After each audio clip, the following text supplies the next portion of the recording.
Jamani wana Simba. Yeah. Sisi tuko chini ya mwenyekiti nani? Mtaza Mangungu.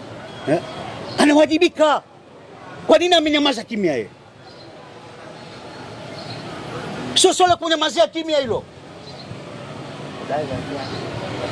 Kwa nini amenyamaza kimya? Namuuliza Mangungu.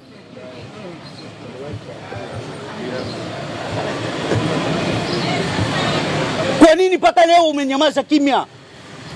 Unatuhusu sana. Hebu chukulia hatua. Kama kweli wewe unaipenda Simba, tunataka uchukue hatua. Kwa sababu wenyewe si wameshakiri kwamba ilikuwa goli. Sisi tupiganie tupate pointi 3. Na kama ikishindikana, bado ngazi zipo za kwenda. Lakini leo nashangaa eti tumekaa kimya viongozi wa Simba. Sisi tunakutegemeeni nie ndio watetezi wa wana Simba.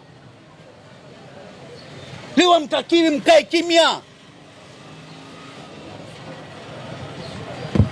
Kama mmeona kwamba bana hao watu tumeshindwa hapo kututendea haki, twende hata FIFA.